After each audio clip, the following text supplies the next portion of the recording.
is advised. Hey everyone, welcome back to Board Games Unlocked Hey everyone, welcome to the discussion for Apex, the Therapod Deck Building Game, which apparently this game has had some issues from what I understand. This is actually not my copy. I did not buy this game. A friend, got the collector's edition, and apparently there's a different company that had this on Kickstarter, and then they just fucking ghosted off the face of the earth, and multiple people were screwed from getting their copy. This is from what he told me. And then this new guy, I think he's near where I live, made Outland Entertainment and got the rights, and then I guess everyone who didn't get a copy, he gave everyone their free, gave everyone their copy, of course, that they had paid for. So that's pretty cool, but Jesus Christ, this has been a weird ride of a game. So I definitely wanted to talk about that, because I think that's the risk that you can have with Kickstarter, but it's few and far between, I think. But as for the actual game, I think it's kind of a mess, honestly. It was a mess throughout production. It's a fine deck builder, but they do a lot of things weird in this. And they do what some games, this is not just what this game has done, but other games do it. And they have, there's a kind of a lot initially going on in this game. And what makes this game difficult to learn is the fact that it uses, thematic terminology to explain certain things. And whenever you're learning it, you're like, wait a minute, so what is my horde? What is that? It's just like, no, that's just where the cards that you purchase are going in there. You have your Apex deck, which is a separate deck from your actual deck. It's like, okay, well, you have to hatch. Oh, okay, so what does hatching mean again? Oh, that means I just put it in my hatchery.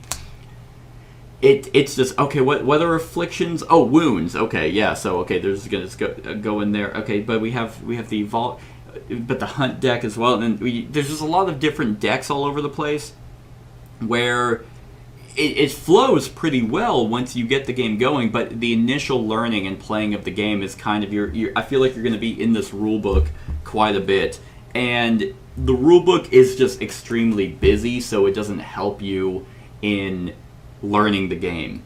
However, once you learn the game, then that's kind of a double-edged sword. It's the thematic terminology and stuff like that is a negative when learning, but whenever you are playing, it's great because it does immerse you into the theme a little bit. So it's a pro and a con at the same time, just because of the fact that you have to learn it, and that's the con. But other than that, I actually kind of like the flow of the game. The fact that you do have you pick your own species, and that will be your species. So whatever you kill, unlike some other deck builders where it's like, okay, I killed that goes in my deck. That is what you use as your horde to then purchase cards from your Apex deck or from the Evolve pool. So the dinosaurs that will be in your deck is actually going to be your dinosaurs, and I really enjoy that. I think that's really cool. I think the Evolve pool is really cool to shuffle that in there and utilize certain cards from the Evolve deck to really hone in on what your deck is about. So I really like that, because that's a huge plus in a lot of other games where it's like, okay, here's your deck, figure out how to play this, because it's going to play different than what your other decks were. Like, for example, the Megalodon deck seemed to be very much around ambushing for free and hatchlings. So you want to look for Evolve cards that let you get your hatchlings back, or buff up your hatchlings, or let you ambush, with more cards without getting alerts, because once you alert, then all those go away, and it's like, dang, all the cards that were free were wasted. Because surprisingly, there were no super big monsters in it, and there were in the Megalodon deck. There's one in here. The Evildoer is 8, but it's pretty cool because it's like you have that, and it doesn't affect the hunt effect on the game trail. Some of them, the immortal, were about, oh, by the way, this cannot be eliminated. So I really enjoyed that. It actually made the, like, utilizing your hatchlings, and you were a swarm of sharks. I thought that was really cool. Another deck I've played was the Velociraptors, and they were all about cards, swarm tactics. So you wanted to go, same with hatchlings, kind of like make them stronger, because you were going to be drawing a lot of cards to have a hand to then be like, okay, I'm going to play all these for 10 to take down that Titan. So that is a really good plus of this game. I like it. It makes you feel unique. Now, the other effects, like the game trail, I really like that. I like how a lot of, because there's different types of dinosaurs that you add. There's Titans, Prey, Big Game, Minions, and stuff like that. And that way, they all have, like, different effects. Okay, they have an ambush effect, they have a hunt effect, they have an alert effect. So it's like you want to pay attention to what's in there, because they will react a certain way if you go to attack them. It's like, okay, well, I'm going to hunt this guy. Oh, crap, he has a hunt effect. I have just enough to kill him. I need to draw an affliction, and, oh, God, it wasn't a flesh wound, so it kills one of my things. Now I don't have enough to kill him. So you have to take a lot of stuff into consideration when doing the game trail section and hunting, and do the risk-reward, because there's a lot where it's like, okay, I'm not going to kill anything now. Instead, I'm going to ambush. I'm going to put a lot of cards in my ambush pile, so that when I get a new hand of 6, then I can really just kill a whole bunch. And I like that. I enjoy the planning ahead, and sometimes risk reward, because if you play it and then you get the alert and you have to shuffle, and then it's like, oh no, it wasted my whole plan. So and some of them have alert effects, so then that goes off. It's really cool. I like the event deck.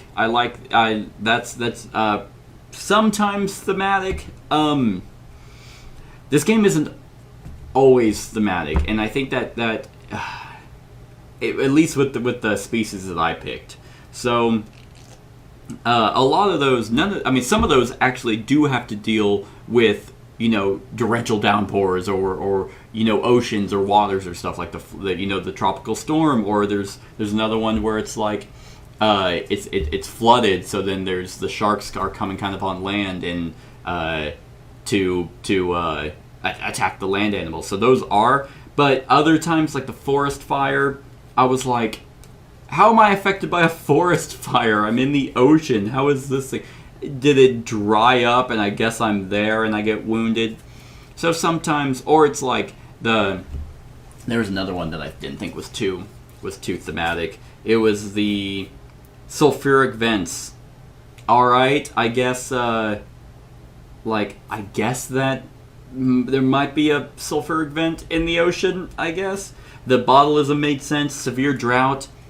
Sure, I was in an area where the water dried up, and that kills a few of mine. Forest fire makes 0 sense. Sky phantoms. Yeah, that one kind of does, because of the pterodactyls were massive, that they could probably swoop in and take a few of the hatchlings. So that kind of worked.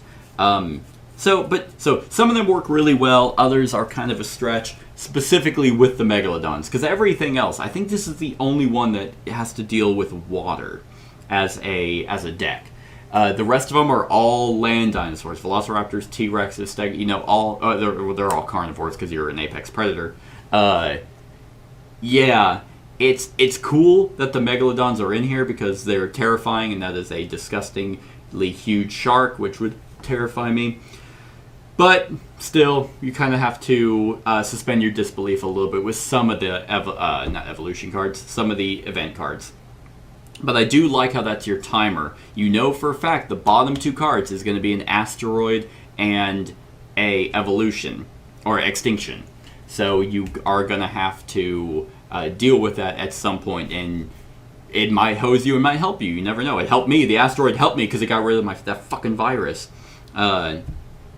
But what I also enjoyed about that was, because whenever I played this multiplayer, we just kind of removed the event cards. But I believe, at least in the solo play, you recycle the what am I saying? I'm saying event environment card. You recycle them, so unless you're really good at just keeping track of how many rounds there are, which you probably easily could do.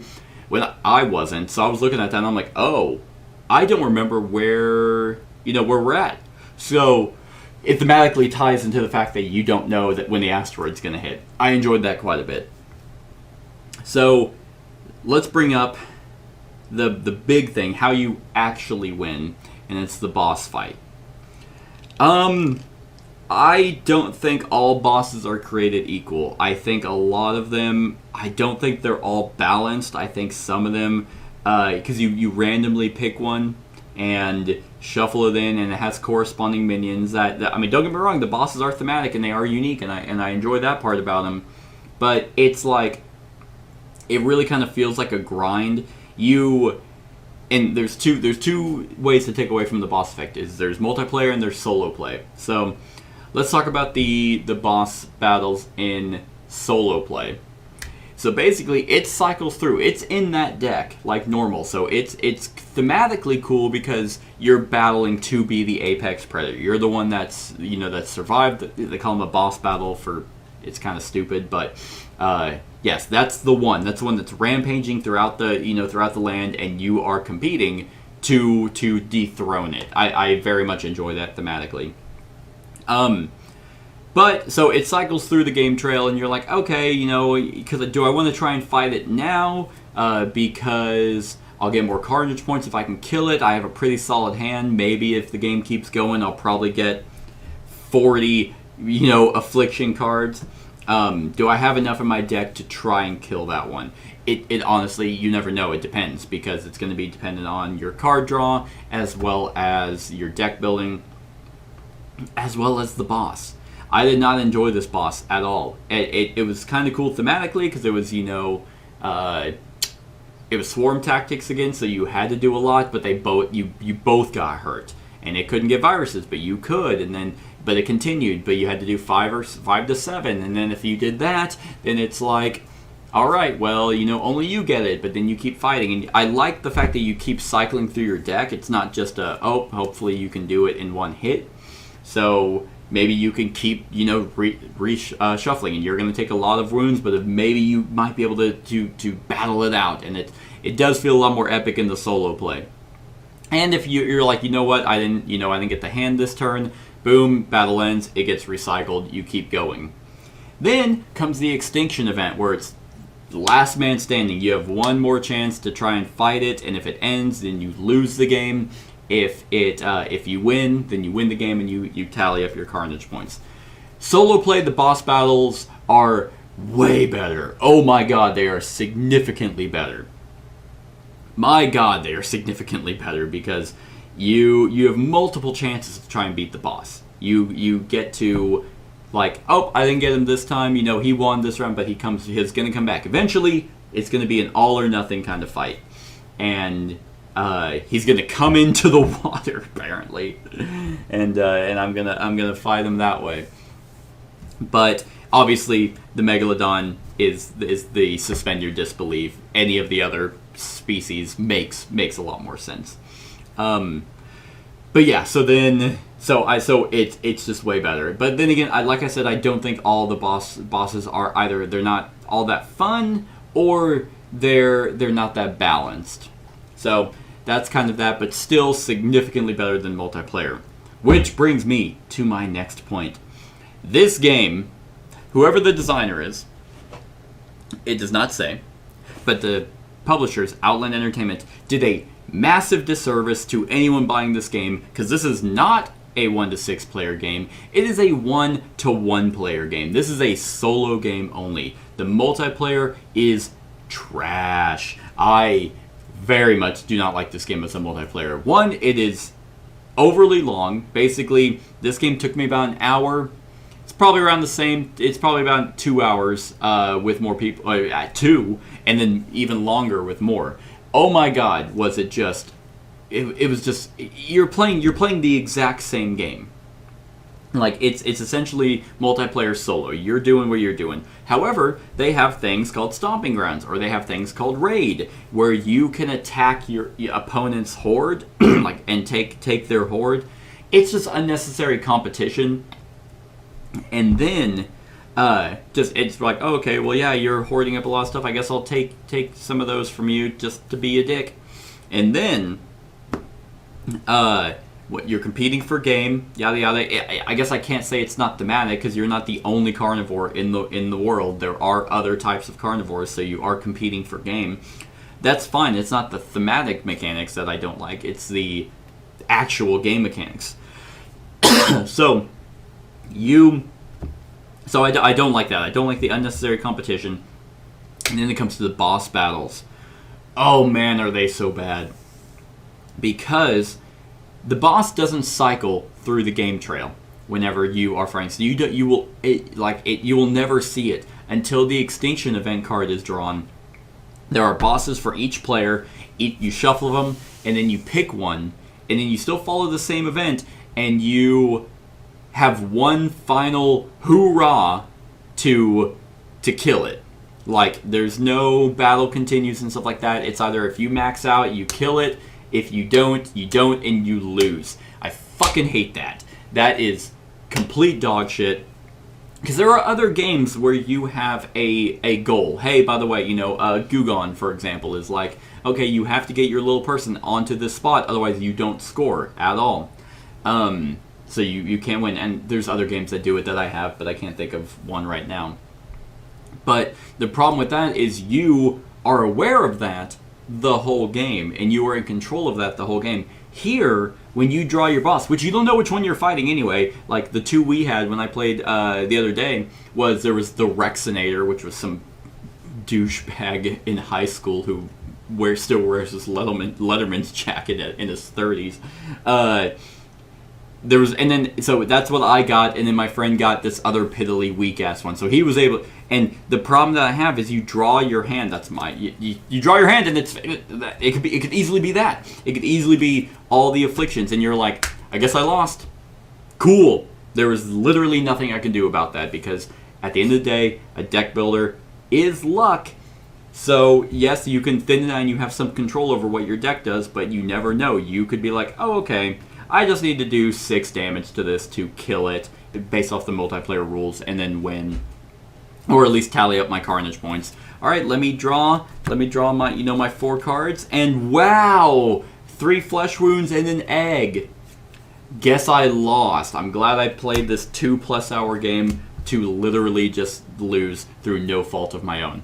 Fuck that system. The fact that you can tell literally when you're reading the rules. I mean, it explains all the different types of cards and yada yada. Then it goes straight into solo, and multiplayer is at the end, which is interesting because most of the time the solo is tacked on. With this game, the multiplayer is tacked on, and I'm here to tell you, at most, if you really want to play this game with someone, you know someone, you and your best friend, you and your wife, you and your husband, whatever significant other are super into dinosaurs. You get rock hard, you get turned on by dinosaurs, and you really want to play it, play with 2.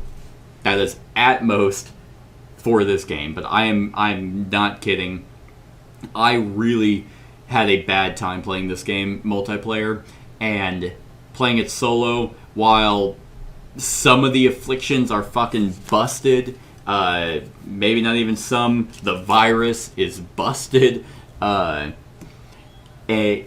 least you get to fight your own boss. You know what he's going to do, you know what you can kind of prepare for, you have a chance, and it's not all that random. Because technically, whenever I lost against it, I was like, I'll play it out. I got wounded quite a bit, but in the solo game, all the afflictions do is they clog up your hand, and that's it. And they're meant to, because you're super wounded, to where if you fight the boss and you draw and you're like, damn it, because of all the wounds I accumulated, I can't kill this thing, so it finishes me off.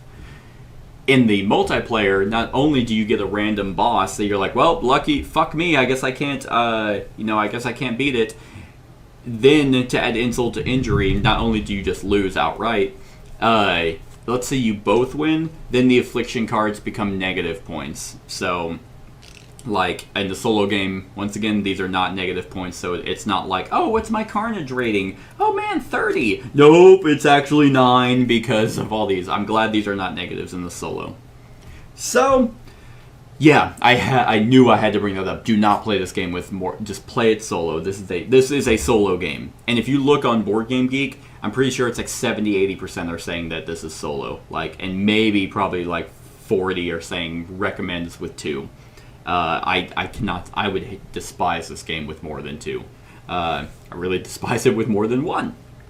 So, at the end of the day, this game does a pretty good job of being thematic, little learning curve, some suspension of disbelief, some imbalance in terms of, the evolved cards that happen to come out at the time where you really need them, and then the boss. But I think it's a pretty enjoyable experience. This is a theme that's not touched on really at all. I mean, I know there's Dinosaur Island, but that's not anywhere like this, where it's actually dinosaurs fighting and doing stuff like that. So I enjoy it. The deck building is pretty unique in and of itself, but familiar at the same time for regular deck builders.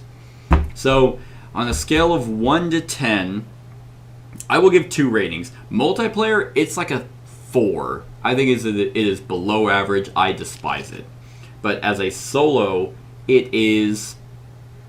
I'm going to give it a 7. I'm going to give it a 7 out of 10 for solo. It's above average, and you do get immersed in the theme. It does a pretty good job encapsulating that, and I think at the end of the day, that's really important, as well as solid deck building with a cool thematic boss fight at the very end, if you're not the Megalodon.